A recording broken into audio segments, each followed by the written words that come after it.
To malam barka da warhaka. Barkan mu dai.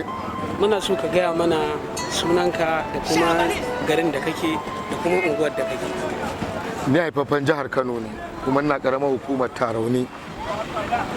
Kuma unguwa ta gyaɗe-gyaɗe. Ina gudanar da kasuwanci na a kasuwar Farm Center a matsayina na tsarin shugabancin kasuwar Farm Center na karamar hukumar Tarauni local government. To muna bi gurare lungu da sako domin mu ji ra'ayin mutane akan abin da ya shafi Najeriya, ma'ana kasar mu kenan. To kasar mu Yanzu akwai halin da ake ciki ko kuma babu, ko kuma ya kake ganin irin halin da al'umma suke ciki yanzu? gaskiya ana cikin wani hali sai dai a ce inna lillahi wa inna ilaihi raji'una. Sai dai Allah ya kawo mana dauki. Ana cikin wani hali, talaka yana cikin wahala. To kamar wani irin hali kenan? Na matsi na rayuwa. Domin duk kasashen da suka ci gaba a duniya ko a Europe, abinci shine the best.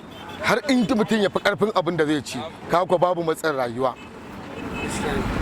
To abinci ya yi tsada.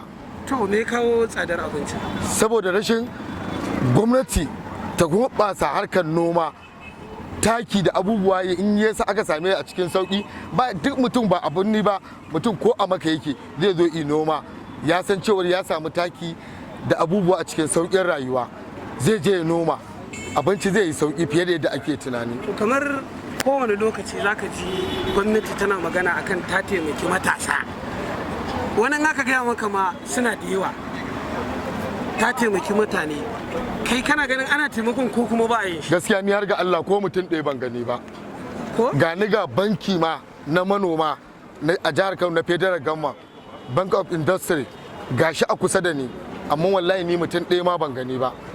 Na karɓi fam ya fi iya adadi ma ko so ɗaya mu ba mu taɓa gani ba. To idan muka ajiye wannan sashen, idan muka dawo a halin da mutane suke ciki na rashin tsaro, shin ne zaka iya cewa ga haka? Shi ma da kansa wannan halaye na cikin mataki na tsaro sai dai mu ce inna lillahi wa inna ilaihi raji'una.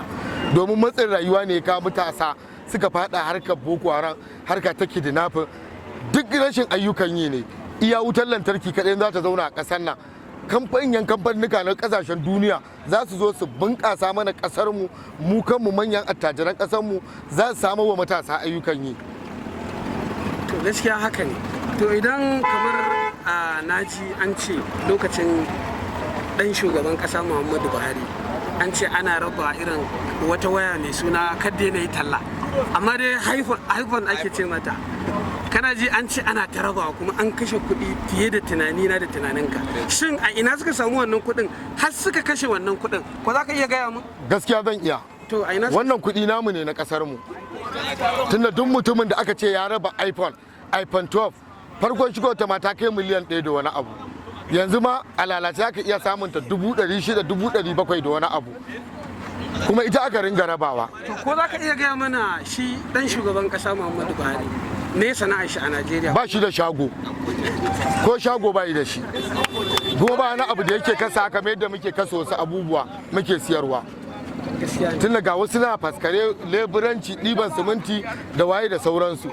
Naira 100, 100 kenan ita ce naira 100 ita ce daidai dala 100 ta Amerika, wanda a kullum baya samun naira 100. Amma fa ni inda zaka tambaye ni zan iya gaya ma sana'ar shi da an ce an bashi. To gaya min sana'ar tasa. To dan canji ne. A ina ka san shagon sa inda yake canjin? Amma dai dan canji ne. To kaga baka sani ba kenan. Ni kuma yanzu kaga sai ga waje na sai in nuna ma wajen sana'ata. Kaga ban isa in raba iPhone a wajen sana'ata ba. To ba matsala, mun gode, za mu ji ra'ayin wa'ansu daga bangaren ka, ko kuma in ce tunda duk ga al'umma nan sun taru kowa yana bukata ya ji an yi magana da shi. Gaskiya ne, na gode, Allah ya saka da alkai. Allah kuma ya shirya mana shugabanninmu, Allah ya shiryar da mu gaba daya.